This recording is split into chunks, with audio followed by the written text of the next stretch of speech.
Good evening and welcome to the Tactical Devils, or should I say welcome back to all of you beautiful people. We just witnessed another shit show from Man United playing 1-1 against the relegation fodder West Ham. We gave away 2 points yet another time, and now we are seeing a pattern. These players seems to be incapable defending a lead and winning a game and actually go in and kill the game. Right now, I'm pretty disappointed. I bet you guys also are super disappointed by this. You know, we're fed up with this. We want to win games, and I felt that we could win this game. We had a lot of chances, but we can't get any end product. I see a lot of you guys have tuned in already.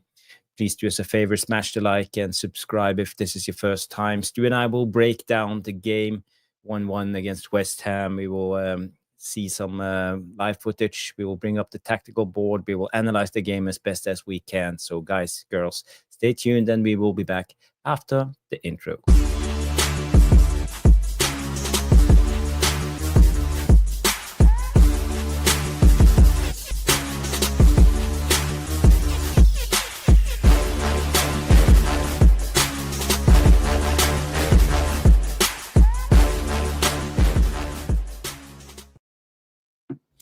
Yes, we are live, Why do we bother, spending so much time on this Man United team? But it is what it is. Another point in the box, Old Trafford, and we disappoint another time and yet another time. And, how many draws do we got now? We drew against Fulham, we drew against Brentford, we lost against Everton, I'm starting to see a pattern, and this is why I can't let my guard down. I can't be optimistic. I can't celebrate and talk about 66 points and us coming top 5 and all of this, because I know these guys will always disappoint. So it's I just need to defend myself. I can't keep going into this emotional roller coaster and the disappointments all the time. So I don't know what to say about this game. I felt that we had the upper hand. I think we led the game, and we scored, and then we did a couple of subs. I felt maybe we were trying to secure the win. I don't know why we didn't try to go for the kill. Soon as we scored the first goal, we let West Ham into the game again. I don't know why. There's no reason to do something like that when we dominate the game. We should have tried better and go for the kill, but we didn't. I see never a foul. Give us a raid, by the way. Yes. Big up people. Big up. Thank you everybody for tuning in. But first of all, I want to hear from you, Stu Woolley. How do you feel and how did you see the game? The game itself, massively low quality, from both teams. The only bright spark from me was you were Vicky, my darling, 100% right. The only bright spot for me was Aaron Wan-Bissaka at West Ham, and what a change! Yes, exactly. What a change in him. We had somebody like Wan-Bissaka playing right wing back for us, who offers that quality going forward and defending. Yes. Then we're a different team. Tonight we were lackluster, lethargic. Our passing was slow. We didn't come out the gates or at the blocks, whatever you want to call it, with any momentum, with any real kind of bonanza. Really, we just came out, like snails, and it really carried on for the game. I thought Cunha, to be fair, I thought he was great in patches, but he's not the Cunha that we're seeing at Wolves. He's, Amorim's come out and said we're struggling with it. We've got issues, and Bruno was off the pace today. Ahmad was good in patches, excellent crossing with his right foot. In the first half, I was really pleased about that. I've been crying for him to do it. He did it once. But at least he did it. He tried. Casemiro at times got his positional play absolutely brilliant. put in some great tackles, won a lot in the midfield, but has just got no legs, can't get up and down the pitch. Bruno goes wandering, leaves him isolated. Dallow, look, he scores a really good goal, to be fair. It's a difficult take, and it's a great finish. I knew Grace would be absolutely over the moon and buzzing, and she is. And you should celebrate it, Grace, because it was a decent finish. But I don't know what we really created outside of that. I know Bruno hit the post.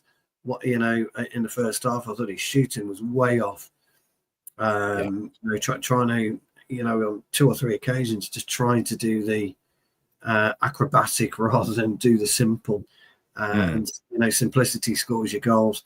Substitutions again were bizarre, absolutely bizarre. There are games that you don't make substitutes. If your bench is crying tough, I can't change it, guys. Nothing I can do. I want to leave everyone there.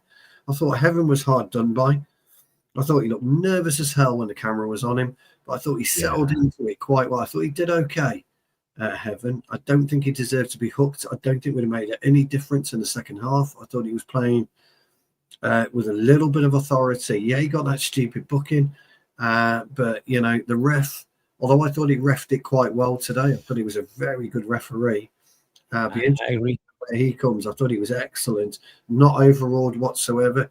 Bruno was in his ear. He's like, "Fuck off! I'm not interested in what you're going to say."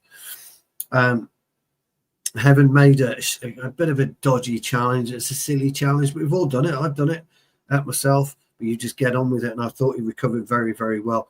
He didn't look out of place at the back. Having said that, I thought Yoro looked very good when he came on. So that's quite good for us. Not having Maguire, not having Delict is a problem for us. We can see. Yeah. Without Shaw is still too slow in transition and progression. We get the ball up to Ahmad. He stops. He's too slow in transition and progression. And Bumo was slow in transition and progression. Cunha was slow in transition and progression. Dallow was slow in transition and progression. We all were. Every player was tonight. So I think if I was Amorim, I would have left it as it was. I would have seen the game out with the same 11 that started. Make changes for Wolves if you need to make changes, but don't do it. Yeah. Don't do it now. As for West Ham, they didn't create anything really. Nothing of real note. And they managed to sneak the equaliser. I thought Mazzari was massively unlucky. But the whole defending on, the lead up to the goal, the Bowen corner, it was, I don't know, quite sure. It came from a goal kick. I know. It came from a goal kick, a duel. Casemiro jumped, but, I don't know what happened. The ball went over his head, and Lenny Yoro was way out of position. The ball bounced over Lenny Yoro, and then Bowen comes on a diagonal run and takes Masraoui on a trip, So, it's that's not how you act. It's not solid defending. How our DM goes in duel, how the central center back stays so close on that duel, and it's like a comedy show sometimes. And I have that episode, and we will talk more about it because I want your take on it, Stu. It was like a comedy of errors. And look, Mazzari became unlucky, at the end of the day. And so, look, we've come away with a draw. I think, we dropped 4 points, haven't we? Let's be honest. We should have beaten Everton. We should have beaten West Ham today. We just don't want to get to fifth in the league, do we? We don't want to get up that high. These players, they seem to be afraid of a fifth position, and so very disappointing. But anyway, let's give. Yes, by the way, I'm way behind when it comes to the comments, guys. Sorry about this. Yeah. But let's do the super chats, and we will get going with the game. So stay tuned. Beautiful super chat coming in from Grace Sheridan. Thank you so much. £5. She says, can't even celebrate Dallow's goal. The subs weren't even bad. We still had Mbumo, Amadogu, Bruno, and Mount on. We literally conceded from a corner. Yes, but I think we gave West Ham the momentum, and this after the goal they started to move a little bit higher on the pitch. That's natural when you're one goal down, but we shouldn't lose our concentration. It's about this. I think it's about the mentality of this squad, and we have seen it over and over again. We have the lead. We had the lead against Fulham. We had the lead against Brentford. Did we? There's other games, we have dropped in performance, and especially the second half syndrome. And I'm glad that Dallow scored, Grace, and I'm glad for you. You are the biggest Dallow fan I know. So thank you so much for the super chat. Cheers. We also have another super chat coming in, also from Grace. Thank you, £2. Saying, Stu, you can read it out. Was going to humble you all with Dallow's goal as well. You go for it, Grace. Well, you go for it. You're entitled to do it. He scored a very, very good goal. It was a good goal. Yeah. I don't know if he. I think it was composed in that situation. We'll also analyze the goal. It was nicely taken. Nicely taken. Nice cut across. The Mbumo volley. Sorry, not volley, but left foot strike was decent as well. But really, where else do we go? Jamie says, "Stu, sorry, my head's hot. You carry on, mate. Don't you panic." Yeah.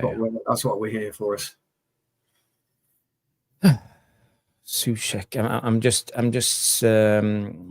fixing the tactical board. Let's see what's happening. Let's have a quick look. See what's happening. See if I can. Let's See if I can make some.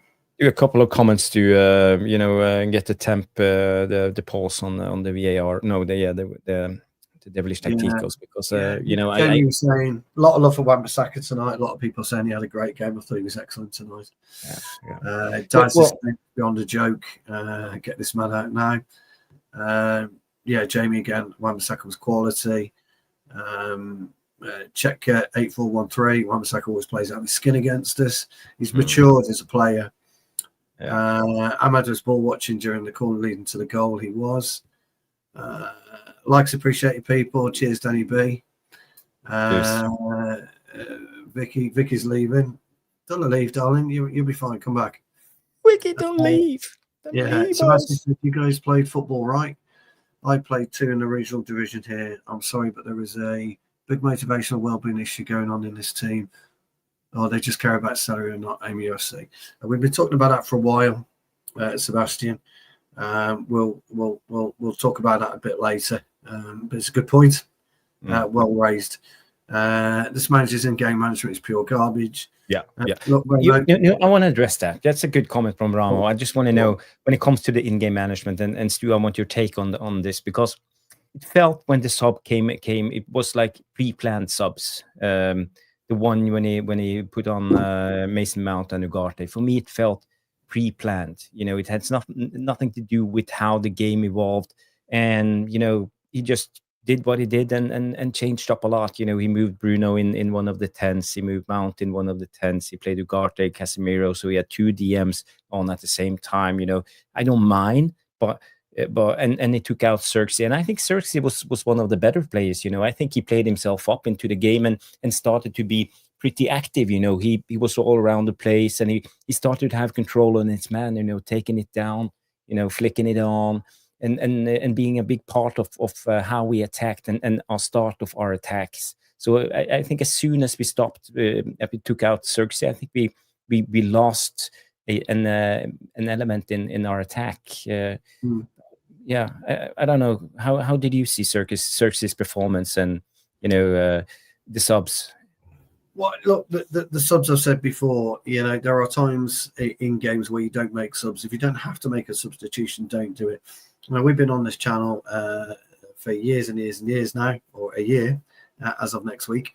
Yep. And, we've often said, you made the point a couple of weeks ago, anything from 60, 64, 65, 66 minutes, Casemiro starts to fade.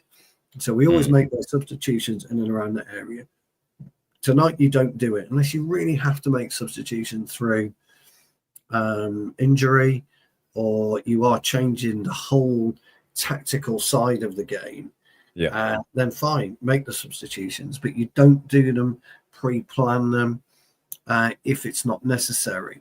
And as much as Casemiro was being bypassed, the whole midfield was being bypassed anyway from minute one. And we know we've had this midfield issue before. But this is what I find quite amazing, really. A lot of the fans aren't interested in Conor Gallagher, but our midfield has been bypassed yet again. You got to kind of take the rough with the smooth in football. And by the way, I'm not saying Gallagher's the answer, because I'm not. I'm just saying that he would add a younger element to our midfield, a bit more bite into our midfield, and be able to get up and down and in and around the pitch a lot better than what Casemiro can. And when Bruno goes missing and leaves Casemiro by himself, then it's even worse.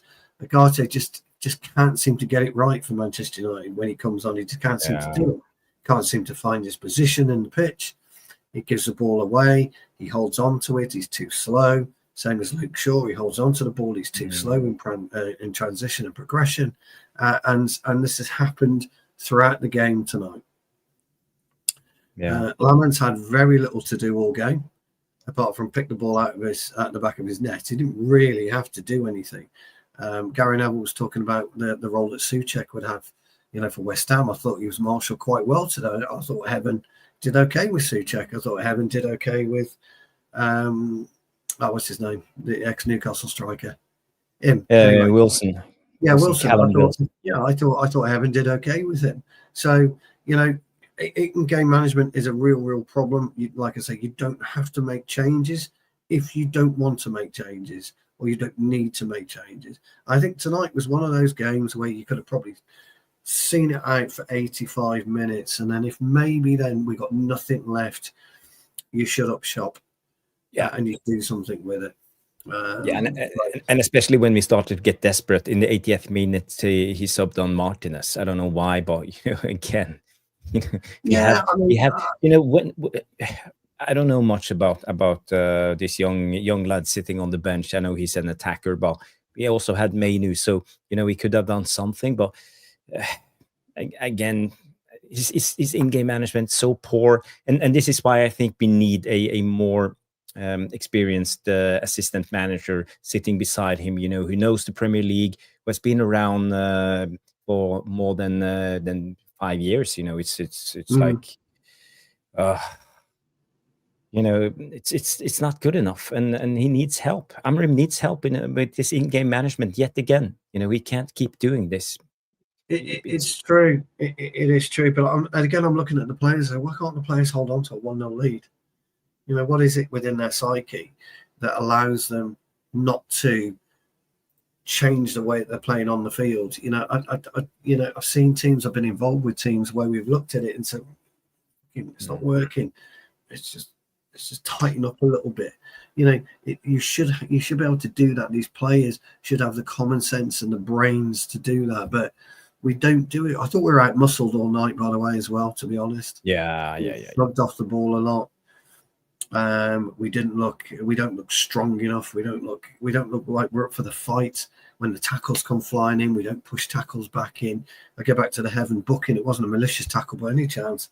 It was just a tackle. Look at the Souček tackle on Bruno in the first half. In the penalty area. Souček didn't give a fuck. I'm having the ball, whatever. I don't fucking care.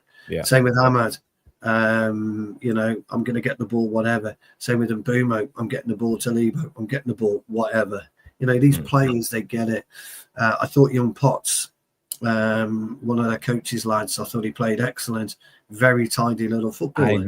I agree. So tidy, and his passing ability. When he started, I think he had 3 passes on the inside of the wide centre back through balls. That's it.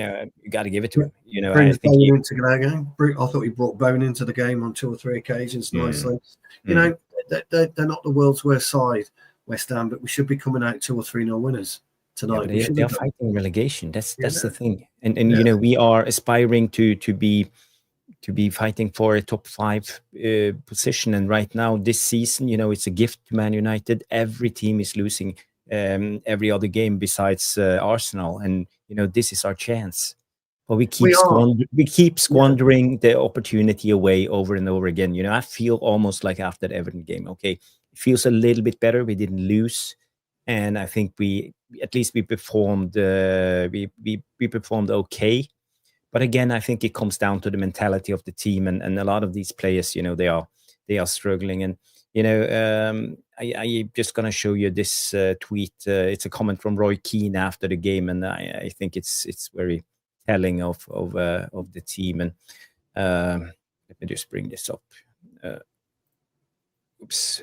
Roy Keane comes in and say the standards of Man United's play in the recent weeks has been desperate. They are frightened to get the job done. And I agree, you know, this is where it comes, you know, desperation. We can see the desperation always comes in. The anxiety comes sneaking in every time. But, you know, where's the ambitions? Where's the will to kill the game, to score another goal, to go out on that pitch, express yourself? You have almost 80,000 people behind you, screaming, sharing at you, and singing your name. And you're not bothered in a way, you know, you are afraid. You're afraid to go out and win the game. So I 100% agree with what Roy Keane is saying here. Yeah, you know, yeah, he will look at it, and the board will look at it, and the Premier League table doesn't lie. We're 8 games unbeaten. Sorry, we lost that 1 in 8. Apologies, because we got beat by Everton, didn't we? So we lost 1 in 8 games. So that's not bad form. It isn't. You know, we would be well happy with 1 in 8 games, 1 loss in 8 games last season. It's not the world's worst form, but we can't seem to want to kick on. We beat Everton, and we win tonight. We're probably top 3. You know, going into the Christmas period, we're top 3 in and around. You know, City are just getting over the line, but they find a way to win games of football. You know, they've just scraped over Leeds. They just scraped over Fulham, didn't they?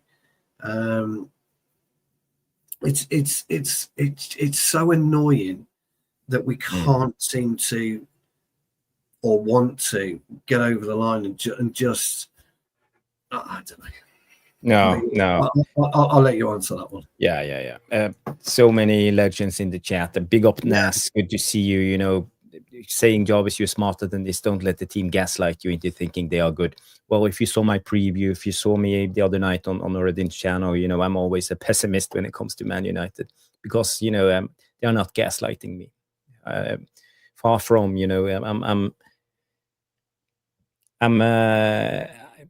I predicted we will take 55 points this season. Right now, I feel even that is a stretch. So, you know, but I think we as a fan base, we are on an emotional roller coaster when it comes to this team because, you know, we know we can win games. We saw it against Liverpool. You know, we can put in performances. We have it in us. But, you know, that's why it feels so unnecessary when we can't beat Everton at home, when we can't beat West Ham at home, when we lose the lead against Fulham and other teams. So again, you know, this is our level. You know, we are consistently inconsistent, and this is Man United at the moment.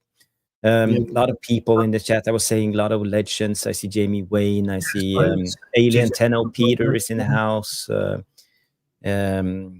Ilya Shaban, big up, good to see you. Jorge Oliver, Venezuela, Day 147, and all of you legends. So DJ Superfly guy. Bruno washed ×2 comes in and say Amorim sub was horrendous and throw the game away. Yeah, I think that will be the narrative after this. And you know, if I was a player on the pitch, what did I learn, you know, during this 90 minutes against West Ham, Stu? What would you have taken with you if you were, let's say, a Man United player after a game like this? Mentality is so weak in our team, and it would, you know, I don't think I could exist in that team, you know, as a person, because I'd come off fuming every fucking game, you know, throwing boots or throwing anything I can get my fucking hand on, accusing players of bottling it and stuff of that nature. And it sounds a lot bravado. I know it does, but you know, you play football. We all play football. Everybody loves the game. You know what it's like when you come off a fucking pitch and you want to kick the fucking living shit out of somebody because you've lost the game or you've drawn the game, or he's given 3 or 4 bad passes away. He's just walked around and stuff like that. It does sound like provider. I get it, but that's what I am. I was playing last night. It sounds ridiculous. This does. I caught the ball in the face accidentally, but you go on with it. You go and chase it. You just do. That's what you do. You chase it. Somebody catches it in the back of the fucking arm and goes down. And I think, what the fuck are you doing?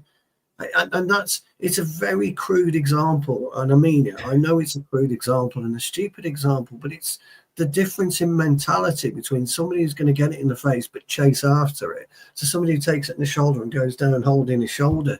What would you rather have? As a teammate, who would you rather have? You'd rather get smacked in the face and go and chase the ball. Whether you won the ball or not is an irrelevance. It's the fact that you took something and you did something with it. It should fuel you. I just don't see us getting fueled.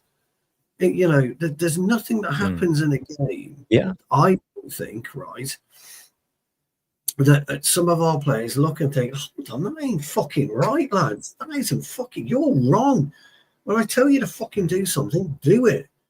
I'm not going to fucking pass you the ball, otherwise I'm going to go across it. But just something has to, when you were playing Jarvis, if somebody comes in and swipes you, you might be having a mediocre game, mightn't you? Somebody comes in, takes you out, that right, you fucker. That's fucking it. Yeah. Exactly. Then your whole attitude changes. Yeah. You go chasing the ball a bit harder, don't you? Yeah, I admit you go looking for that one player, but you chase the ball harder. Next time you're going in for a tackle, you make sure you fucking hurt him. I don't see it, Jarvis.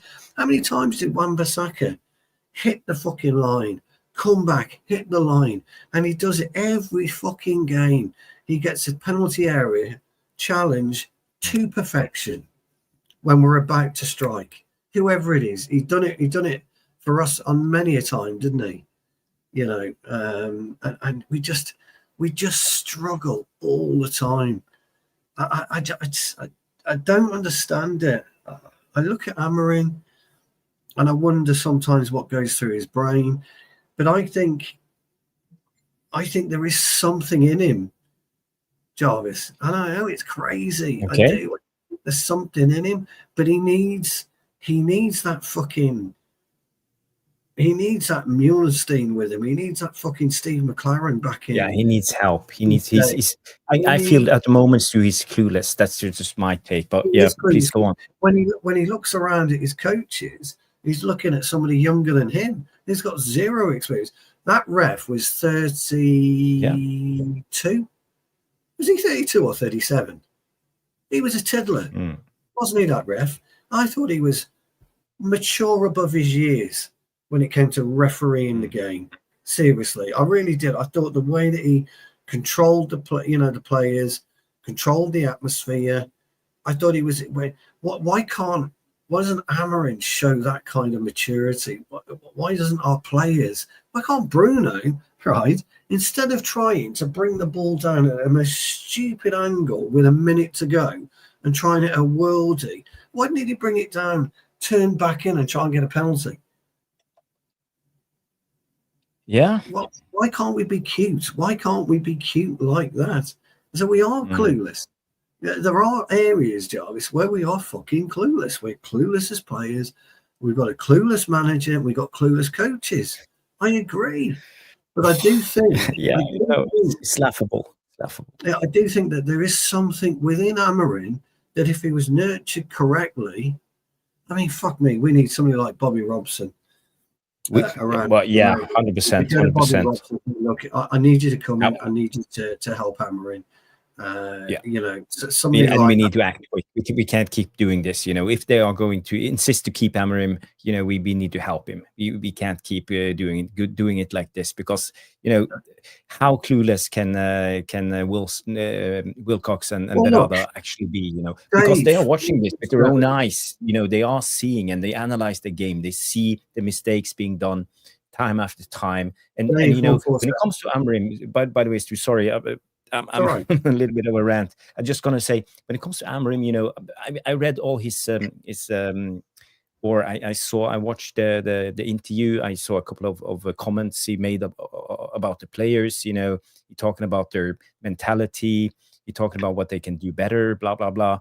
And for me, he sounds like one of those dudes who have recently read one of those self-help books, and trying to preach to the choir, but he doesn't apply them himself. It's just he have no experience in what he's saying. They are just words. It's people call him the poet, and but I think he's a for me, right at the moment, if you analyze what he says, it feels more like a fraud. I have to be honest, and the way he says things, because he doesn't apply it himself, not in action, what he shows on the pitch. So I'm just saying it loud. I don't know what's your take on it. No, look, it's quite interesting. I wanted to bring up that Dave Ward 47 and said, look, Martin O'Deal's, I know, was it 71? He's gone back up to Celtic. I know it's a different league, but I think he got Celtic at the depth of despair. And, they've come into their own now. Celtic have left. Yeah. They bought this Nancy guy in, whoever he is. Somebody like Martin O'Neill to go into Manchester United would be perfect. You keep him in the background, but you let him coach. You let him advise and show Amorim what it needs to be a manager. That's what you need. You don't him front and centre. You want him in. I'm all for people talking. Got no issue with people talking. But the thing is that they do believe their own press. And he is reading something like a self-help book, or he's thinking how to better yourself and all this kind of nonsense. The only way to better yourself is to take a hard look at yourself first and foremost. Honesty. And make the changes. Make the changes you are as a person. The only way to better yourself is to get fucking Bruno, Dallow, Casemiro, whoever this leadership group, into the fucking offices, line them up against the wall and fire paintballs at them. That's how you better yourself. You've got to, you can't walk in tomorrow and have a laugh and a joke, say, oh, don't worry, we've got till Monday now. You've got to be you've got to be letting off hand grenades into the dressing room. I don't get it. I don't understand why these players don't see that they've got a real fucking chance of doing something this season. Had a real chance of doing something, because teams are going to look at us again. Wolves, we've got to go to Wolves, right?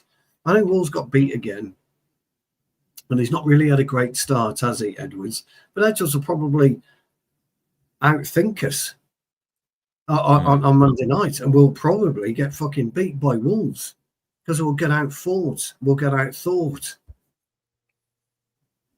We can't keep getting outfought and thought. Can't keep happening. It just can't keep happening. So I'm really struggling with it. We've had the chat, and we've had a members chat, haven't we, from 21st Century? Yes. It must be late where he is, so let's get his members chat in first. Top man, we know it's late where you are. 21st Century Vampire, great for joining us. He's absolutely right. Please like, hype, and subscribe, please, people. And Jonathan Lettenberg is coming with 20 Swedish krona. Big up, Jonathan. Or Andoni or Marco Rose for the position. All good shouts. All good shouts. All good shouts. Guys, it's not going to happen. He's not going to get fired. The only way we're going to be released of Amorim is if he walks, which I don't think he will. No. But did we actually Did we move up in the table? I don't think we did we? Did we? I don't know. Let's have a look at the Premier League table. Give me 2 seconds. I will bring it up. English Premier League. Yes, there we go. We moved up to 8. Table. So we're on the same points as Brighton, Liverpool, Sunderland on 23. I mean, it's still not disastrous. If results went our way at the weekend and we managed to beat Wolves, it isn't disastrous, but it's a question of where we should be now, isn't it? Not where we are. Yeah, we look at Arsenal sitting on top, 32 points. Arsenal are doing well. City are in they have compact 5 points. Anything can happen. It's still early days. Villa is doing really well. 27. They won the game yesterday, 4-2 against Brighton. That was a strong win.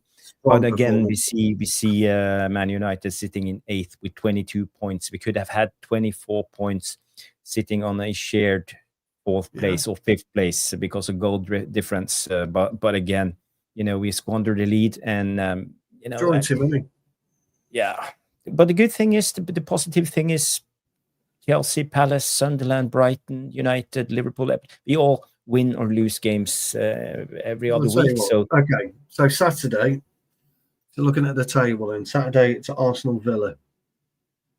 Yeah. So, and Bournemouth are playing Chelsea. Now Bournemouth, I know, are slightly not with it. City have got Sunderland. That will not be easy for City. Beat Liverpool, didn't they, Sunderland? Or drew with Liverpool. Tottenham have got Brentford. Leeds have got Liverpool. So Liverpool are going to pick up points, I would think, at Leeds. Brighton have got West Ham. Fulham have got Palace. That'll be a difficult game, and then we play. So, results could go our way. But but the thing is, we won against Crystal Palace, but we lost against Everton. We drew against Spurs. We drew against Forest. We drew against Fulham, and we are starting to piss away points in a way that the ship will sail, and we will lose. Well, I think it'll sail quicker. It'll sail away quicker than it comes to us. Absolutely. Yes. And the thing is, I think other teams like Chelsea will stabilize and start. They can actually go on an unbeaten run and winning run, and secure the top 4 position. So you see things change quickly. But it is what it is. Let's get into to the tactics too, because for me, I was a little bit surprised West Ham didn't come with a back 3 as I expected. They started with the back 4. They played with a midfield 5 with Bowen, dropping deep in times, but Bowen were more like a number 10 and Callum Wilson on top. And you could see clearly right away Callum Wilson was targeting Aiden Heaven.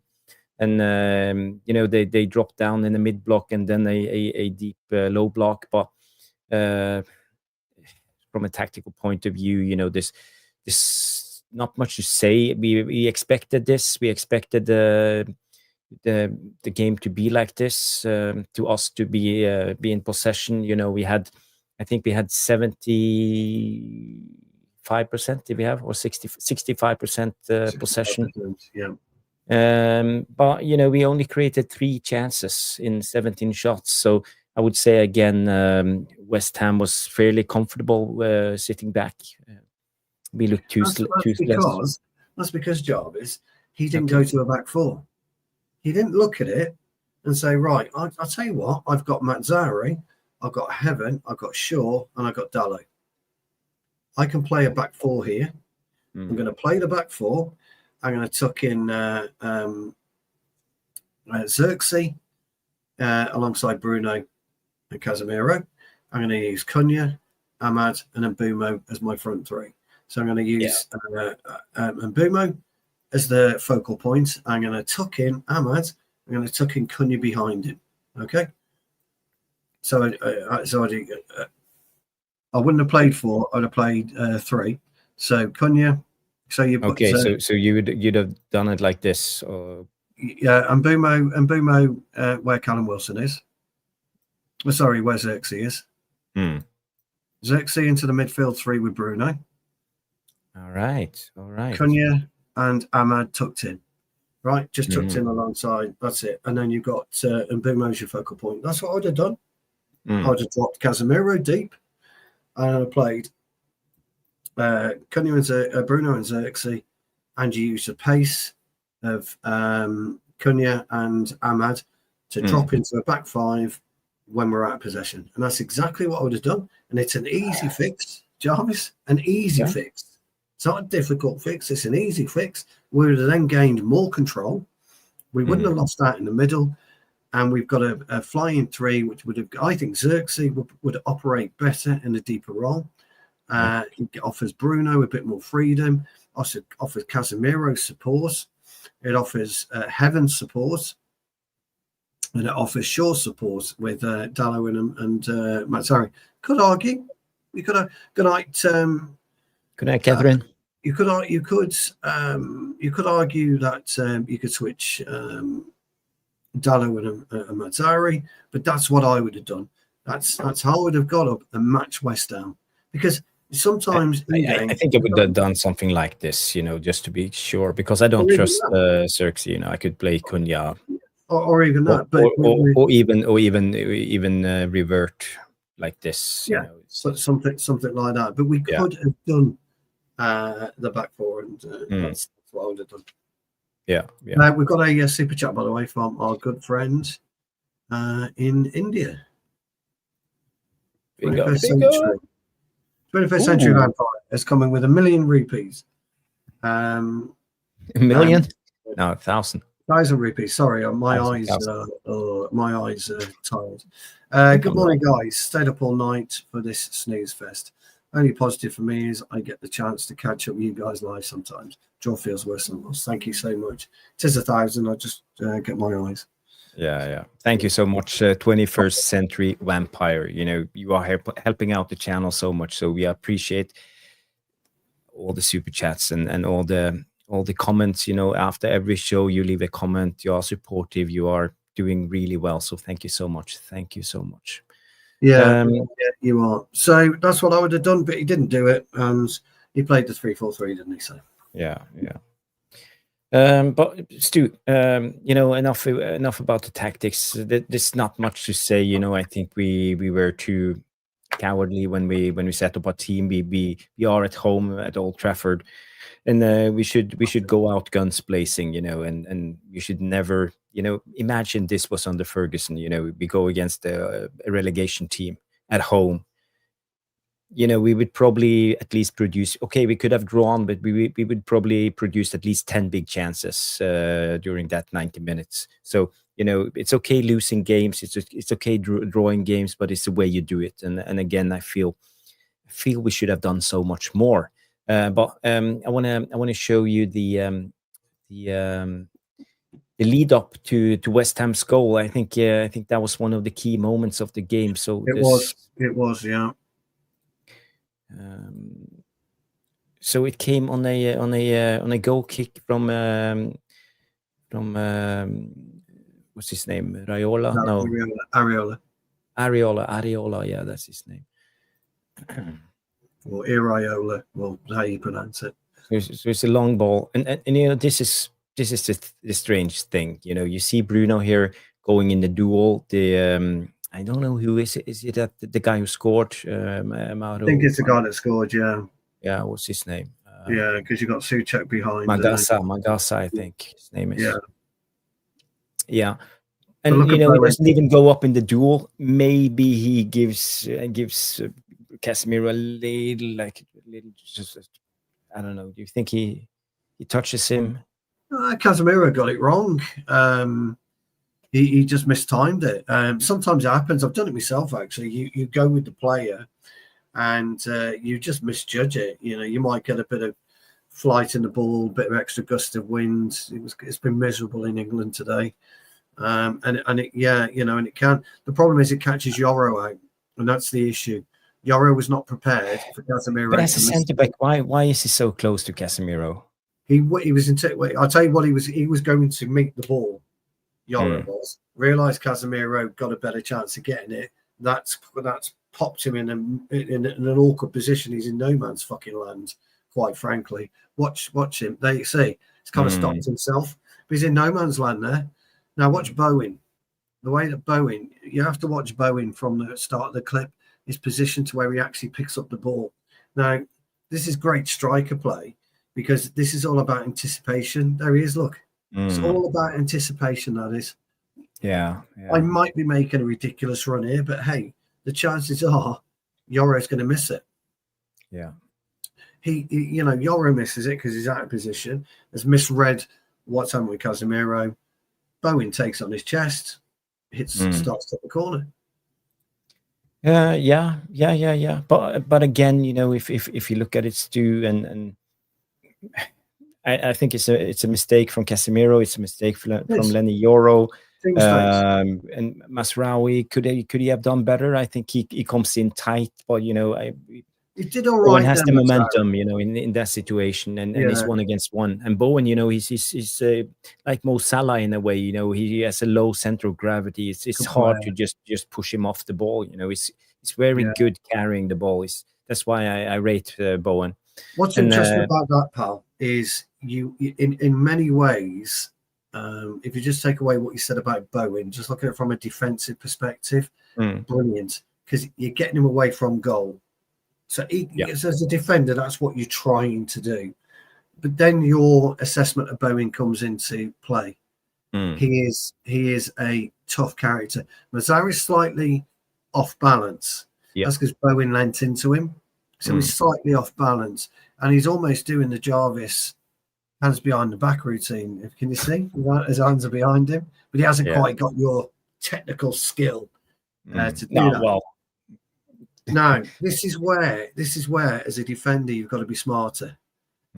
You've got to be able to, Bowen is heading towards the touchline, and his choices are to come back on himself, to hold it, square you up, try and go either on your right, his left, or his right, your left. So he's got those choices, unless he does what my old mate would do to the right of me. He'd drop the shoulder, chop it, and away he goes. He ain't got out. He hasn't got out. Or he might try the old Megs, go through the legs, mightn't he?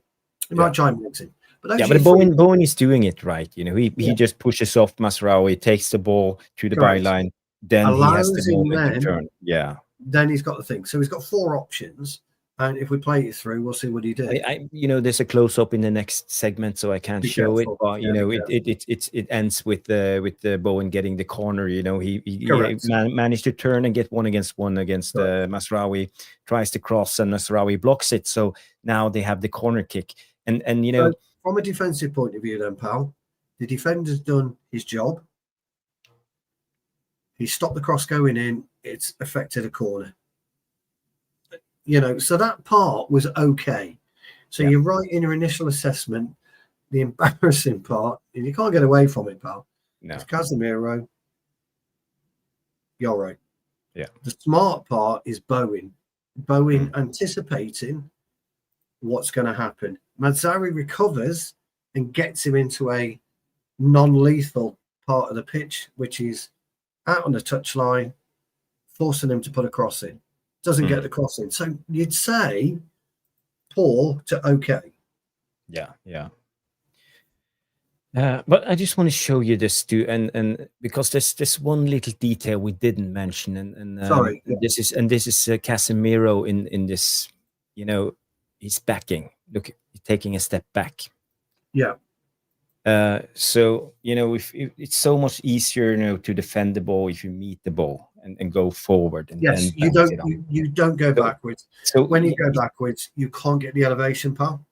Yes, that's his biggest problem in this situation. So he backs into the West Ham player. I think this is where the problem lies. This is why he's losing the duel. He's not anticipating the ball at the right place, so he misjudges it and is too high on the pitch. And then he has to walk back, and then he misses the header totally. So I think this is where the biggest problem is with Casemiro right here. And you see he's way off. Yeah, the West Ham players suggested it. Do you see him turn to the side and then cower down like a little baby? Yeah, but still scores, but anyway. But again, West Ham had nothing, but from having so little possession and so little part of the game, they created a couple of juicy chances, I would say. And yes, you got to give it to Everton. No, I'm saying Everton, to West Ham for actually coming back into this game. Bowen. Yeah, Bowen was the chief creator, wasn't he? He's such a good player. He's the only player they actually got who has some ability on the ball. I would say this West Ham team looked. They have no creativity. They have Soucek. They have big guys. We gave Potts a little credit, but besides him and Bowen, there was nothing. And Wan-Bissaka. I did think Wan-Bissaka had a really good game today. Decent game. Especially defending, but, also going up on that Going side, forward, I thought he was much better. Much better. He was at United for 4 years, 5 years, something like that, and he didn't demonstrate any of that ability. No. But, I agree with Danny B. West Ham are... absolutely, Danny. Yeah, absolutely. Not taking away from West Ham, they got to draw at Old Trafford. But, I feel right now any team can feel that they can go up against Man United and win it. All you have to do is sit back, defend United's inability to score goals. Yeah, to score goals, and then we are where we are. And the following corner kick. Let's just have a look on the corner kick too. It's you talked about the defending. I didn't see anything, but let's try to analyze it. Yeah, let's see if we can analyze it. Yeah. Let me just bring it up here. Okay, I'm gonna slow it down to 0.5. So he got some good swerve on it, didn't he? Yeah. I don't know who's defending this guy. This no one is defending him. I believe it would be Ahmad, but I don't know. Yeah, but when you look at it, why would you leave a man unmarked in a position like this? I tell you why it is bad defending. And I want you to look at the height of the football, and you can just see it, can't you?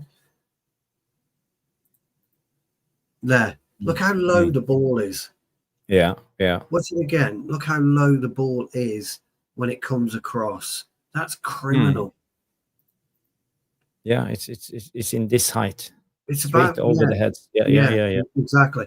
And that's why I couldn't quite understand what I was seeing. Lamans is 6'2".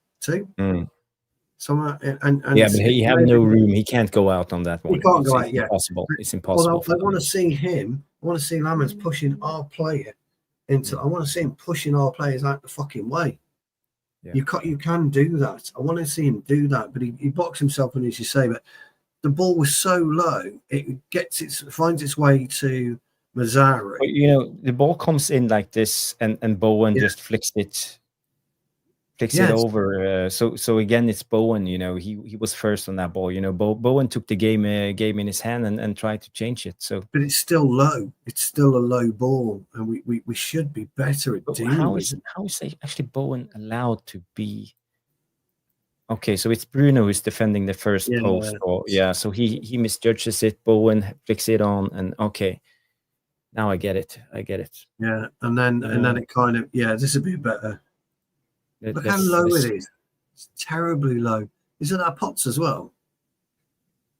Or is that Potts there? I can't quite see. I don't know what Potts' number was. Number 39. Was it Potts then that put the ball in? But anyway, the ball's so low. Watch Mazzari now have to go back onto the goal line, affect the clearance. That's why he falls over. Yeah. It's a brilliant save by Mazzarawi, but I think Ahmad is not awake. See, Ahmad is ball watching. He's watching his guy. Ahmad's ball watching. Yeah, too late. It's bad defending for me because of the height of the football. Have we talked about this again? Could you argue hypothetically? It's good tactics to keep it low so that Lamans can't come and take it. Yeah, I don't know. I'm just asking.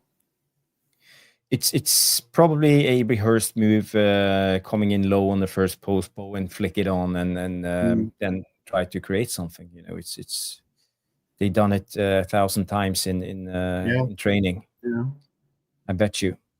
So again. If you look at it from this angle, maybe you see it better here with Bowen. He walks in this area where Mbeumo and Bruno is. It's terrible defending. And you don't see him, winning the header. Flick comes. Look, two players got watching. Two players got the freedom of Manchester. I take it is that Talibo in the middle of the goal? Yeah. Looks like him. And Mazzari's got no hope. He's just got no hope. He was there just to clear the ball. I mean, you know, it is what it is. It's terrible. Yeah. Oh, shocking. The main thing of this season has been two things. It's throw-ins and corner kicks. Yeah. And we are up 1-0 at Old Trafford. We are in the, I don't know, the 75th minute or something, and this is how we defend. 78th minute, something like that. Yeah, it's not. We don't even want to win it. I get it more and more. What Roy Keane said in his comment, you know, it's we are wasting our points away.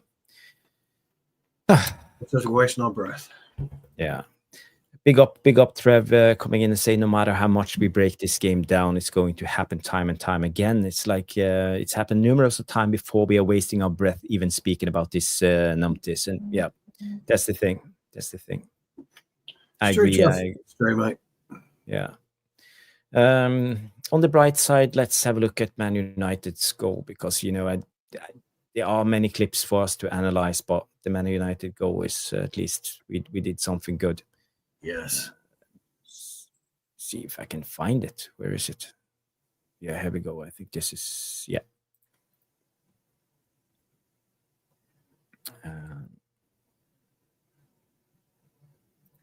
Okay.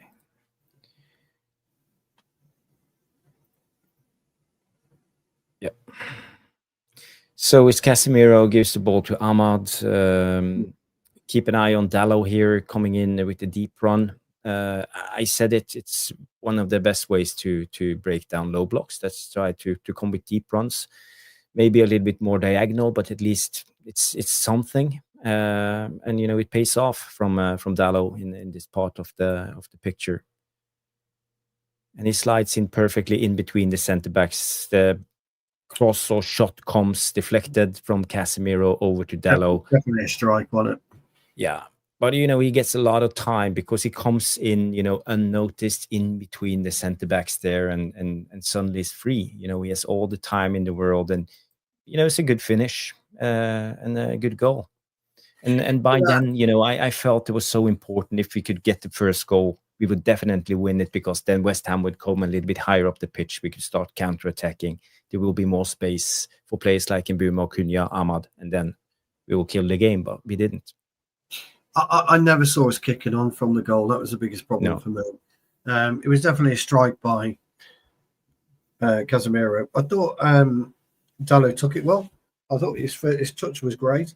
The interesting thing about it was, if you look at the position of Areola, the way that Dallow took the ball initially, it looked like he'd only got one place to go, and that's to the far right to bend it around. So in this situation, to the left of Areola. So to actually notice what Areola was doing and where he was in the goal, to push it because I don't think he noticed. He's only acting on instinct in this situation for me. Well, you know, he's so focused. His eyes are down. He's only watching the ball. You don't know if you look at him, it doesn't seem like he knows he has the time to do something. It's just to get the shot off, I think. But by then he doesn't know where Wan-Bissaka is because he won't be able to see Wan-Bissaka because of Cunha. Wan-Bissaka is behind Cunha all the time. So to go back across and risk Wan-Bissaka, I thought it was a really good finish. But Areola for me was quite interesting because he assumed he was going to pop it left. To his left, sorry. Areola, is that his name? Areola. Yeah. So anyway, it was a brilliant goal. The touch was excellent because it's a difficult take, that, my old mate. Yeah, it's a difficult take because I'm not really saying that Casemiro hit it with any real venom, but he hit it with some pace. So it was a good take, that, to be fair. Yeah. 1-1. Well, 1 up then. Yeah. It felt good. I felt that we could win the game, but again, we were in 5th position, Jarvis, at that point. Just 5th position we were in. Fuckers. Yeah. Fuckers. I know it's late. We have done 1 hour. We will do the preview. When's the next game? Is it Monday or is it Sunday? So we got Wolves on Monday night. So we'll have to do the preview Sunday. Good news is we get the house keys tomorrow. Okay. So I'm going to have to be here though Sunday because my internet isn't going live until Monday at the new patch. Right. So I'm going to have to be here, I think, Sunday. So, we bought a shitload of new furniture, so a lot of the furniture is coming next week. Yeah, but if you like, we can do the preview on Saturday and just drop the Sunday show. If that's better. But we will figure this out. We might have to go Sunday because Lord Woolley, that'd be me, is out with the Sexy Six on Saturday lunchtime. We are going for our annual Christmas party, and I'm going to show Jarvis what it is to bevy up. and trust me, I've got big shoes to fill. With my old mate to my left, I've got big shoes to fill. So I'm really looking forward to it. Although one of the lads won't be there, he's recovering after his mini stroke. So all the best to me, old mate Tank. All the best. We are. Yeah, we're looking forward to it. So it'll have to be Sunday. Now, we have to be very careful Sunday because there's a lot of F1 fans in the channel. So for 1 o'clock, the race is on. So we'll probably have to do it maybe early evening. Yep, but that's okay. We will figure it. The only thing I will do on Sunday, I'll go to the slopes with my kids. That's. Oh, you're going sloping, are you? Yes. Downhill skiing. Yeah, first time this opening weekend. How much does that? I'll take it you have to pay to be a member of your slope, do you, or can you just? Yeah. Is it expensive to be a slopist? Nah, not too bad. Maybe 500 quid for a season. For the family? No, for me. For you? And what about the kids? Yeah, they are about 150 quid. So it's about 800 notes then. Yeah. To be a slopist family. Yeah, but you can go all season every time you like. How long is the season? 6 months? 6 months? Yeah, well, it lasts until mid-April. So it's a decent amount. Yeah, it's a decent, yeah. And you could ski as much as you like throughout that period. Yeah. Wow. You can. So, it's not too bad. It sounds much, but and you've got a clubhouse. I'm okay with it. You got a clubhouse. I'm okay with it. It's good. I get my kids out. You get some fresh air. You feel like you're doing something useful, and you get them away from the screen and all of this. And I get the mind of Man United. Yeah. What if you offered to plough it for them? Then would they give it for free? Say again. What if you offered to plough the thingamajig? No, you don't plough it, do you? What do you do? Smooth it out? What do you do? Yeah. I don't know what you call it. No, I don't know what you call it. I'm going to. You are talking to somebody who clearly knows all about skiing, just in case you hadn't worked that out. There's a lot of Brits in that. We have the they love it. Royal Marines are in this area, so there's a lot of Royal Marines up there. Having their winter training, skiing winter training. They are dreadful, by the way. They don't know anything about skiing. They don't know how to stand in the lift. They don't know how to stop, and that's the biggest issue. I thought you just had to hold it. And it well, you put it behind your back and you just let it drag you up. Oh, okay. Or you sit on it. What do we do then? Nothing. Do we do it wrong? Well, the problem is the balance on the skis. You have to be able to set your angles on the ski down so you stand still, or unless they just go like this, so you lose your balance. I mean, you're talking to a clown here, don't you? It's all about skiing. So the best thing is after ski, you can go down to the pub afterwards, have a cold one, and just relax for an hour. When you take your ski jackets off, are you all in the same like ski apparel, and you've got the big fire? Is that the setting? Yes. You got a nice and you get a nice cold one, or an Aperol, or a glass of champagne, or whatever And do you have sit to put by the fire. On your skis? Do you have to put a tag on your skis? No. So you know which your skis are. Leave them outside. Leave them outside? Yeah. Wow. If there are racks, you put them in the rack and you go inside. So you lock them. You lock the rack up. No. What? No. Wow. Wow. It's Norway. We trust each other. You know, I'm rightly so. I'm rightly so. Like I say, you're talking to a first-class clown here when it comes to anything like that. So we got where we are in Iron Bridge. There's a place called Mainoo, which is kind of backs onto Iron Bridge, and it's got a dry slope. I think it's called a dry slope. Okay. Where people ski down with no snow. Ah, so it's plastic. Yeah, like a dry slope. I've never done it because Yeah. I'd break my leg. No messing. Because I bet, what do you get up to? 50 miles an hour? No. Yeah, if you go really hard downhill, yes. But you know, I'm too old for that. You know, I'm just like fancy pantsing around doing slopes and. No, I know where the Jarvis chop came from. Yes. It's your skiing ability, isn't it? The old chop. It's all in the hips. It's all in the hips. It's all in the hips. It's all in the hips. It's all in. There's a film. Happy Gilmore. That's the coach of Happy Gilmore, the guy with one arm missing. Yeah. It's all in the hips, isn't it? Nice. I saw Rushmano in the chat. Big up, Rush. Hope you're well. Hope the game wasn't too dreadful. Comes in and say Casemiro and Bruno are done. Too slow and virtually 0 balls. Jakey, I think you're right. You know, they were up against a strong West Ham midfield. You know, they have big guys, 3 big guys standing there around them. And I said it. They would try to occupy the central area of the pitch and push us on the outside for us to cross the ball. And they would have big centre backs, Mavropanos and Tadibo, just clearing the ball. So you know, anything that big up Stian.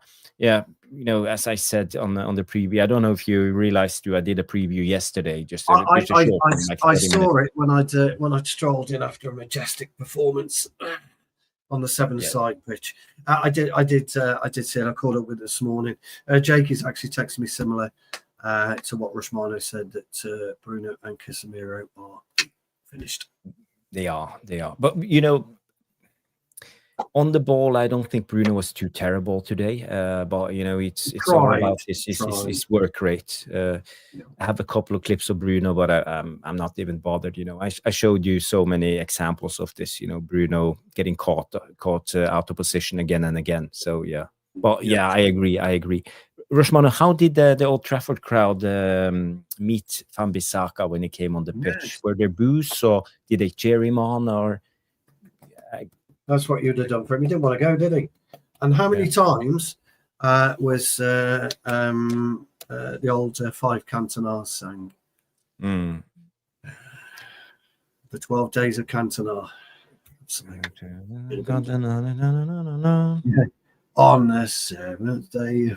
And then 5 Cantonas. But Jake is on his way back, totally pissed off. What do I bother, Dad? Yeah. You know, and people. It's one thing being a match-going fan in the Manchester area, but you know, next Thursday. Next Thursday, yeah. We're gonna have a call-in show, everybody. So, providing everyone's happy-ish because we've beaten Wolves. Oh God, who knows? We're going to have a call-in show, and me and Jarvis are going to have a wine each or a beer each. We haven't decided yet, but we are. After the Wolf games, we will sit here and be like, happy, and look at the table. Oh, there's only 3 points up to top 5. Yeah, exactly. Yeah. Look what we've been doing for the past weeks. Can't take that anymore. No. They are exposed, but no boost for Wan-Bissaka. Yeah, big up Rushmano, big up, and lots of Cantona songs. Yeah, fantastic. I heard them on the telly. Yeah. Ruben Amorim was getting his jingle sung as well, wasn't he? Yeah, Ruben Amorim was singing all the time, but you know, to be a good fan, you have to cheer up the guys, and you know that's just the way it is. But we did say that, Rushmano. We thought Mbeumo wasn't good today. No, yeah, he was poor. Of course, we'd all forgotten that Mazzara is possibly going to the. Well, he is, because Morocco are the hosts, aren't they? So he'll be away as well, won't he? Yeah. We need Harry Maguire. We need him back. Well, for me, I think we just need a midfielder who can take charge of the game, someone who can actually take and dictate the tempo of the We game, do. because So we don't have anything. We don't know how to control the game. This is where I see the biggest problem lies with Man United always. before we close, old mate. Yep. Because I know it's late for everybody. We need an explanation on Mainoo. He needs pushing on every press conference. Why is Kobe? What's happening with Kobe? Why isn't Kobe playing? Is Kobe injured? Ask the question. Ask the fucking question and get him to answer it. And so the best journalist trick is, Jarvis, you're Ruben Amorim. It's Stu Woolley from The Sun. Ruben, Kobe Mainoo hasn't appeared for any length of time, any more than 5 minutes in a match. Can you just give us a brief outline? What's wrong with Kobe? Give me the brush off. Kobe Mainoo is doing really well, and he's doing good in training, but at the moment he has to compete for the place in the team like any other players on the team. So maybe he will play, maybe not. Bruno, what's holding Mainoo back? What is the problem that you are seeing in training that won't allow you to give him more than 5 minutes in a game?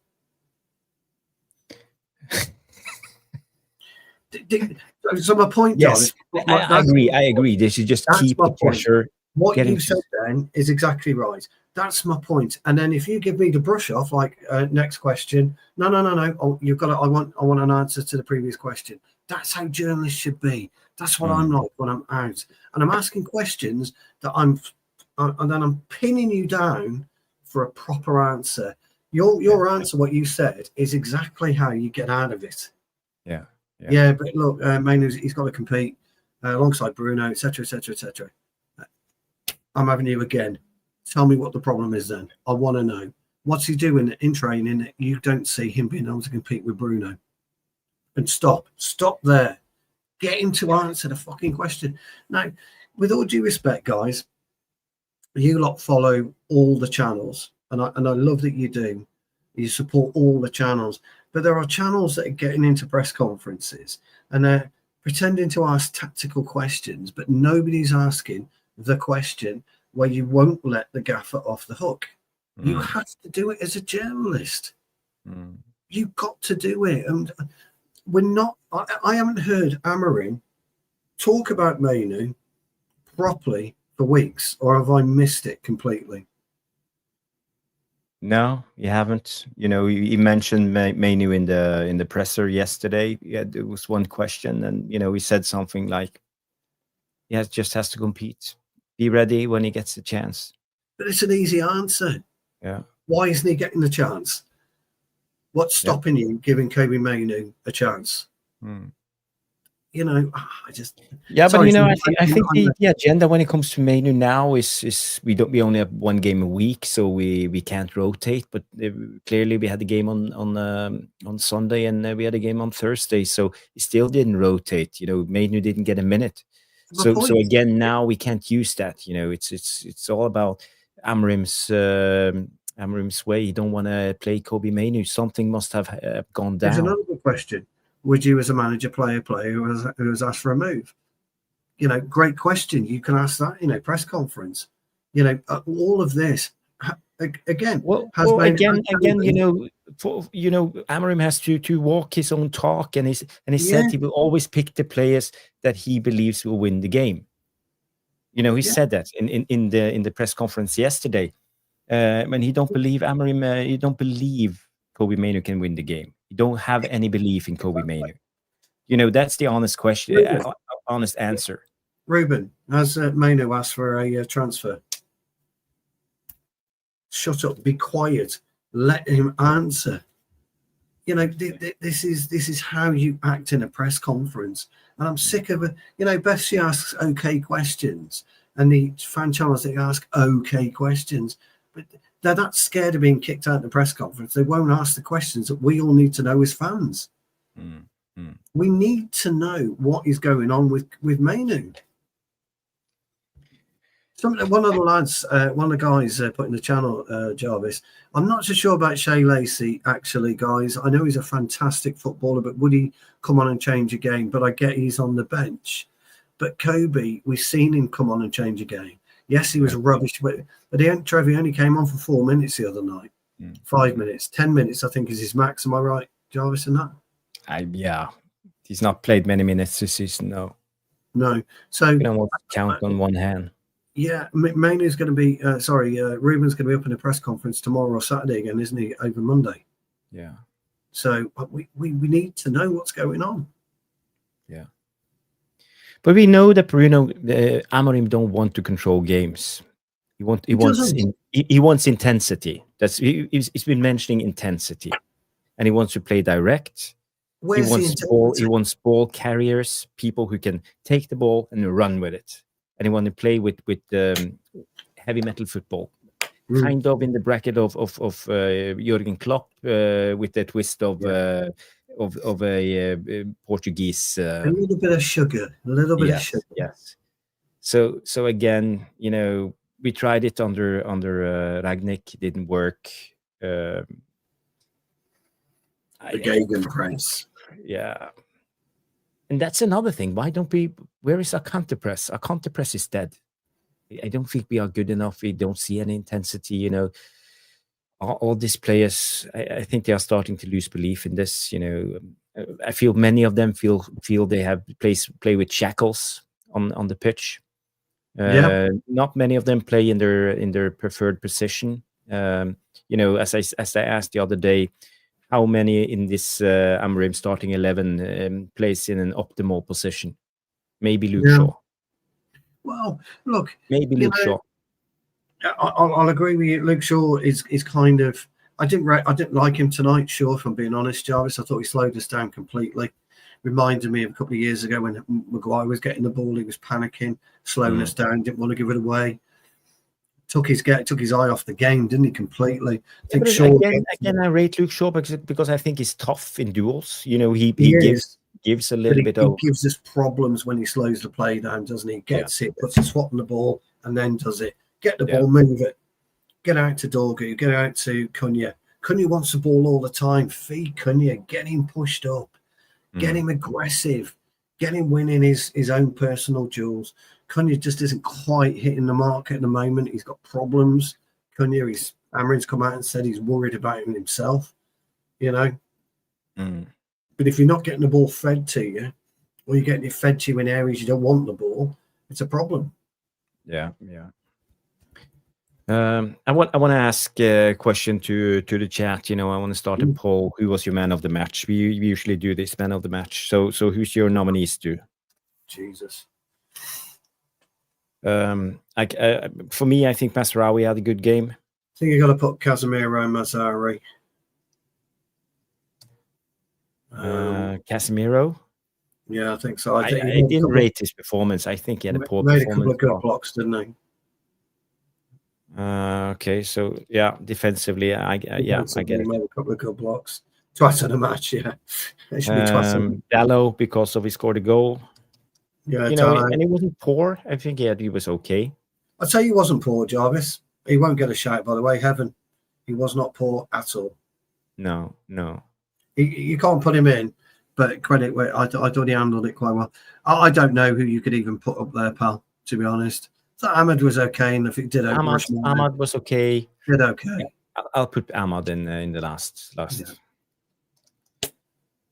Yeah. Okay, guys. The poll is up. Give me your man of the match. Twat of the match. Yeah. Twat of the match. We'll go with twat of the match. Yeah. And I'm Elliot Anderson. I think he's the guy. But there were some rumors today coming out about Baleba, and I don't know if you saw this, Stu, but Brighton could be open to offers around £74.2 million for Carlos Baleba in 2026. So that will be in the summer, and Bayern Munich have him on their list. So At the moment, I would take anyone besides Bruno and Casemiro. I think they're helpless. Are you telling me that Bayern Munich would rather get Baleba than move for Stiller? If Stiller's going anywhere in the summer, he'll end up at Bayern. Bayern, you know. Yeah, but they have different profiles. Baleba is more of a CM and Stiller is more of a attacking midfielder. Yeah, but they wanted Wirtz, remember? Yeah. They wanted Wirtz before Liverpool paid the money. Yeah. I think Stiller's a better option for Bayern. 10 votes in already. Masraoui leads 60%, 10% for Casemiro, 20% on Dallow, and 10% for Ahmad. So, yeah, I think Wirtz had his goal taken off him last night, didn't he? Went down as no goal. It wasn't even going in, the fucker. Wasn't going in, was it? What a shame. City and Fulham. What a match that was. 5-1 and cruising. Fulham said, no chance. No chance. No chance. You're not coming to the You can't take your foot off the gas. That's the Premier League. You know, this is. We saw it again today. We saw it against Everton. We saw it against Spurs. We saw it against Nottingham Forest. As soon as you take your foot off the gas, you know, you're done. Because the quality of every team. They should have drawn, didn't they? They had a one-on-one, didn't they, with about 2 minutes to go. And by the way, Amorim has been shite for the past few weeks, hasn't he? Especially with the ball in his feet. You know, it looks like he's panicking. Yeah, and you know, Fulham said you're not coming to the cottage and beating us 5-1. It ain't happening. We'll go down 5-3, but you ain't beating us 5-1, mate. What? By the way, let's talk about Haaland's finish. A phenomenal goal, that is. Yeah, phenomenal strike. 100 goals in 111 games. It's not that. The way the ball was fizzed across, bang. The way he hit that, it was like a rocket into the goal. No chance of the keeper. Foden, the little twat, started scoring, hasn't he? Someone needs to sort him out. You know, it's really interesting. But the point is, and the point that you're making, is that, and I agree with you. You take your and City have done this twice now. Did against Leeds, and then Leeds kicked on from that, didn't they? Leeds kicked on and beat Chelsea. Yeah, and then Fulham have looked at if Leeds can fucking do it, we can do it. When are we playing Leeds? How many games? We've got a couple of games before we're at Leeds, I think. It's close. You know, it's not looking good. You know, Leeds are catching on, getting some momentum. Now we have Wolves, and they can smell blood. We could see a meltdown going into Christmas. Again, Wolves. Then the AFCON starts. Masraoui and Bumo disappears. We could be in a world of pain if we don't deal with this. Jarvis, we could be in a world of pain. So, I agree with you, mate. You still stand with your 66 points? Yes. But look, you know, all joking aside, and we haven't picked up the points, but if we picked up where we were, we'd have been on course for that. But we haven't. But we've been in the position to get to it. So I still stand by it. But I think if we don't make serious changes in January, we're going to have a problem in the latter end of the season. We have 22 points in 14 games. So let's see, 22 points divided by 14 times 38. So no, that's wrong. Peak Shearer or peak Haaland? Fucking hell. That's a question. Okay, we are right now, Stu, as we speak, we are on a trajectory of 59.7 points. 60 points. So kind of splits between what I thought and what you thought. If we keep this up. I'm going to go with Peak Shearer, Dave, but I'm only doing it because I think he's an all-round better player. He offered a better variety of play. But it's fucking tough. It really is tough. I mean, oh, Jesus, it's a really good question. That I'm going to go with Peak Shearer, Dave. But it's tight, mate. It's fucking tight. Yeah, it's tight. I'm going to go with Peak Shearer. I think he played at a more difficult time. There was better centre halves out there, Dave. I know it's a different time and it's not really a great comparison, but Yeah, peak Shearer for me, pal. Yeah, it's a good question. I think in the question. modern day football, like that, I do. The thing is, how would Shearer do in a Man City team? Yes. Or in an Arsenal team? He'd score a shitload in this City team. Shearer would probably break his record again. Okay. But Shearer played, by the way, in some magnificent Newcastle teams. And not to mention, forget his Blackburn team. He played with Chris Sutton up top. Henningberg always giving him those crosses. David May. Yeah. David May. And Colin Henry, centre back. Colin Hendry. The Scottish guy. Big Scott. Yeah. Tim Flowers between the posts, really good keeper. Morten Gamps Pedersen, but I think he'd left. Yeah, he never played with Shearer. Yeah, he'd left. Shearer left and he got up to Nuki. Yeah, he got up to Nuki by then. So really interesting. We got super chats from Jonathan Littenberg. Big up, Jonathan Littenberg, coming in with 20 Swedish kroner, coming in and predicting Amorim sacked before February. Shit. Yeah. Well, who knows? It could happen. It could happen, but I feel now that Ineos has painted themselves into a corner by hiring Amorim, by the way they handled the Ten Hag saga. Yeah, I think it must go really bad for Amorim to get sacked. Then we are talking about almost a copy of last season. Almost barely fighting relegation and coming in 15th or 16th. Then he will be done. Yeah. The guys are talking about Stuart Ripley, of course. The Rovers. Jason Wilcox, see we forget. Kevin Gallagher before Sutton. Yeah. Yes. Didn't Graham Lissaw, didn't he play for Blackburn? Who's that, sorry? Graham Lissaw. Graham Lissaw, left back. Chelsea player. Yeah. Well, he went to, I think it was Southampton. Did he go, was he Southampton, Chelsea, Blackburn, or Southampton, Blackburn, Chelsea? And that midfielder, the guy who was the manager of Spurs. Tim Sherwood. Yes. Yeah. But the question of the night is peak, great question, peak Jemba or peak Bebe? There's only one, peak Bebe. Oh, Bebe's still playing, isn't he? Or was up until recently. Bebe? I don't know. Did he ever play a minute for Man United? The first team? Yeah, I think he played. I can't remember. Yeah, maybe about a minute. Yeah, played a minute. Yeah. Yeah, probably. Good question, though. Jemba. Remember Jemba. Peak Anthony. Or peak Anthony or peak anonymity? Is he on about there? Anthony and Anony. I don't know. Peak Anthony or peak Anthony? That's the real question. Well, okay. Did he really peak?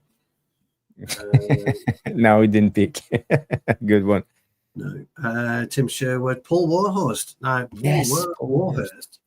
He came played from Sheffield Wednesday. He was a Sheffield Wednesday legend. Was Paul Warhurst? He was a legend. I was playing Championship Manager at the days, and he was a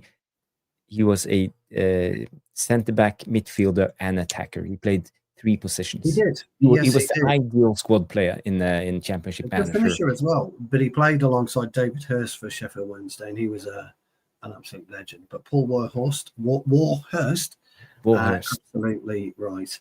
And then we got peak Jarvis or peak Stew. That's an interesting one. I think peak Stew. I think you. I'd go peak Jarvis. You're more of the flair player, so you'd have to go really on that one. Well, yeah, maybe. I go peak Stew. There couldn't be a Stew chop. There's only one chop. Yeah, the stew chop. We all know what the stew chop Yeah, is. yeah, exactly. Legs off. That's right. Yeah. We'll go pick each other on that one. Good question. Question for Jarvis. And that is, Lars Bohinen. I forgot about him. Yes. He was Danish, correct?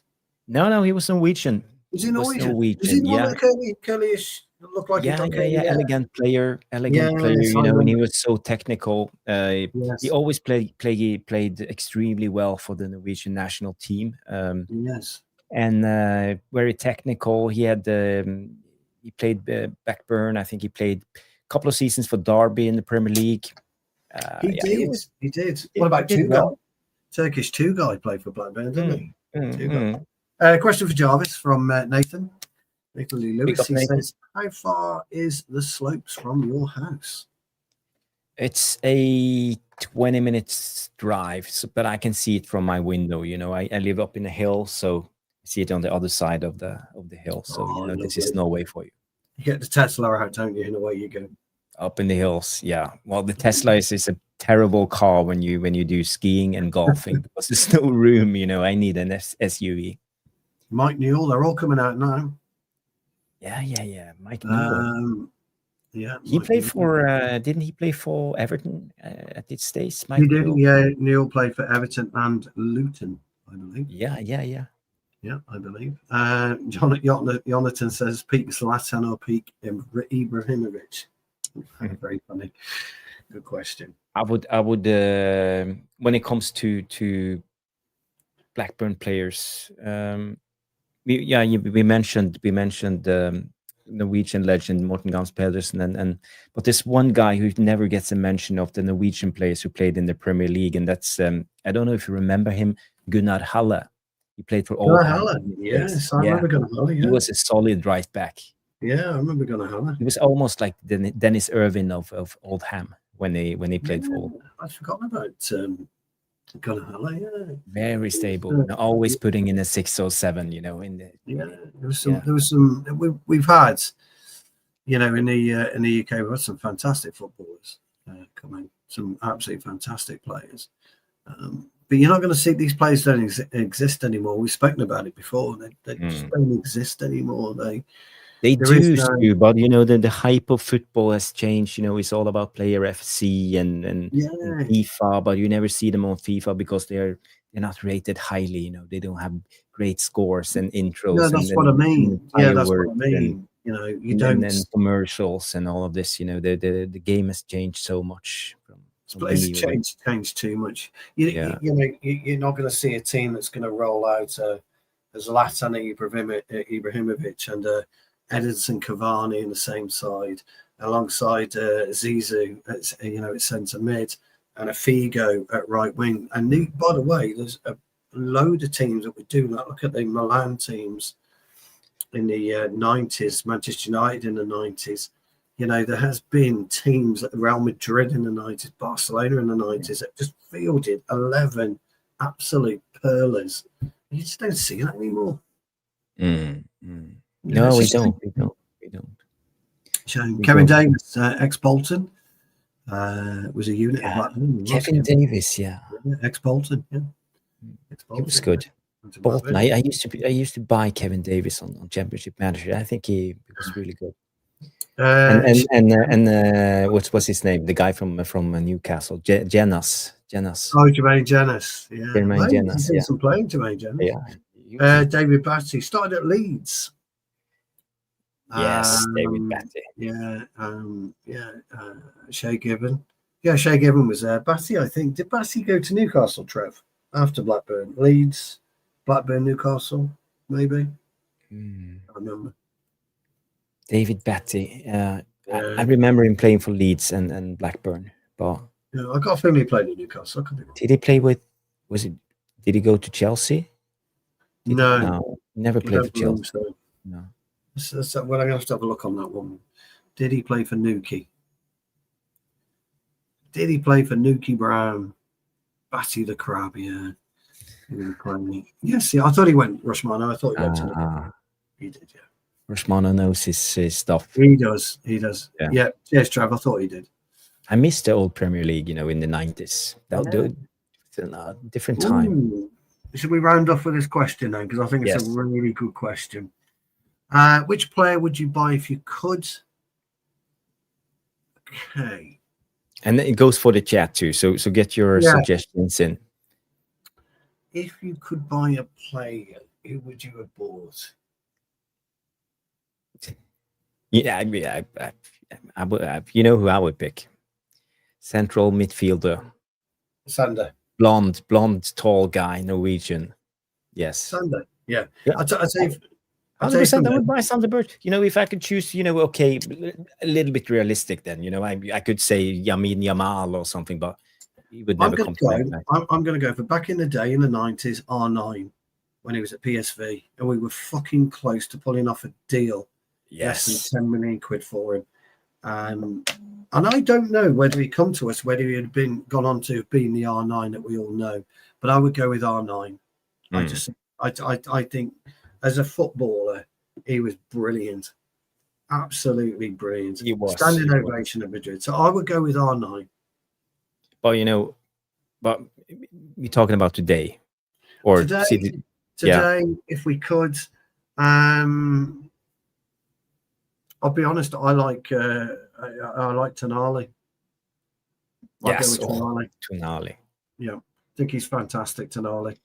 Absolutely. So we have a midfield of Tonali and Sander Berge. Oh, okay. Well, there you go. That'll do us. Suddenly we control the games. We have we win the battles, and yeah. Pedri. Rashmano would go for Pedri. Oh, yeah. Pedri is a good shout. It's a good shout. Kavalashvili from Dave. It's good. Interesting. R9. Trev, last question then. Okay. Best Premier League winning team other than Manchester United. Premier League winning team other than Manchester United.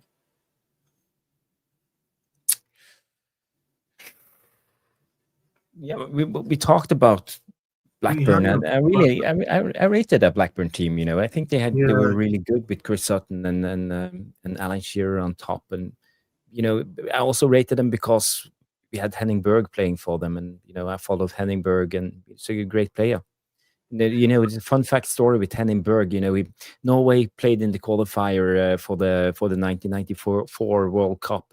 We had England in our group. We were playing against England on Wembley. It was whose manager was it? Terry Venables. Terry Venables, it would have been, back then.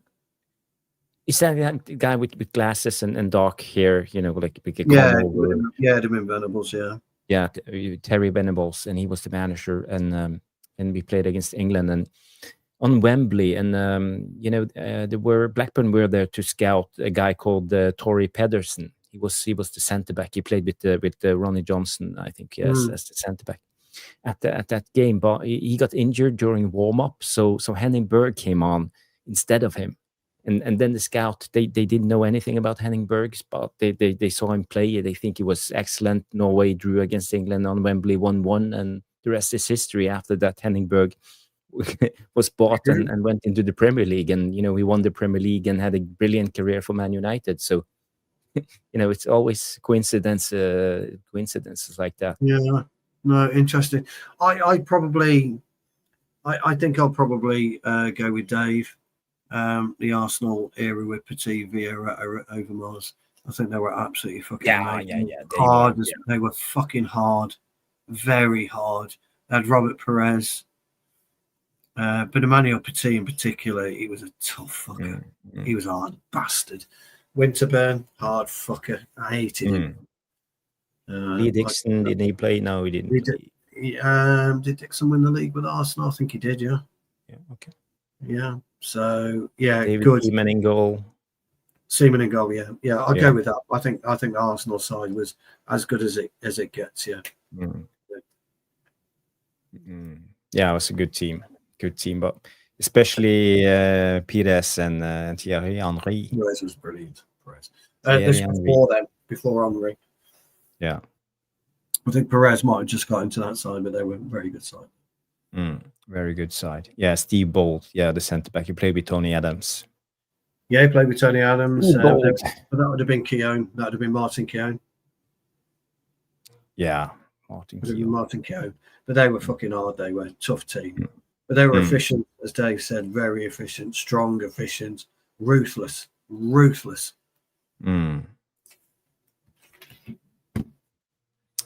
But who was the striker for Arsenal when they won the old Premier League in on goal difference in the last game of the round 38 against Liverpool? Oh, that's Michael Thomas. No, was it Michael Thomas? David Rocastle. David Rocastle. Michael Thomas scored the winning goal. Alan Smith was the striker. Alan Smith. But Michael Thomas scored the goal. Beat them at Anfield, didn't they? 2-0, I think. Yeah. By the way, the lead seed, the team that pipped us to the post back in '92, they're a very good team as well. Very good. Chapman. Lee Chapman was there. Eric Cantona knows all about Lee, or was it Mrs. Chapman? I don't remember. Who knows? It's only a rumour. Oh, how do you like this steak? I like mine medium rare, Trev. Absolutely. Yeah, I agree. Medium rare. Medium rare. I don't like it blue. I don't like it rare. I like it medium rare. Absolutely love it. I love steak. Absolutely love it. Kevin Campbell, of course. Rushmano. Yep. Absolutely. Kevin Campbell. Went on to play for Everton, didn't he? Yeah, he actually had a good career. He scored a lot of goals for Everton. He did. But yes, medium rare on that one, my old mates. Medium rare. Medium rare. Okay, I think it's time to wrap it up. 1 hour, 41 minutes, 40 minutes with just interaction and pure therapy. 1 hour with moping and moaning. But, it is what it is. Stu and I will be back in the weekend, probably Sunday, doing a preview for the Wolves game. And we will do the reaction on Monday night. So, guys, stay tuned. And we will be back with another episode of The Tactical Devils. Well, thank you, everybody. I will thank everybody for tuning in. Dave, Rushmano, Trevor, all of you legends, Jonathan Lilienberg. I want to give Grace Sheridan a special shout out for 2 super chats. 21st Century Vampire coming in with a huge super chat, 1,000 million rupees from according to Stu. 2 billion rupees, that is. and Jonathan Lilienberg also coming in with the 2 brilliant super chats. So thank you, legends, for supporting the Tactical Devils. So it's been a dreadful night. 1-1 against West Ham. Let's forget about it and move on to the Wolves game. So everybody have a good night. Thank you, Trevor Wade, Dave, Rushmano, all of you legends. It's been a brilliant show, and we will see you on the next one. So everybody have a good night. Take care. Bye-bye.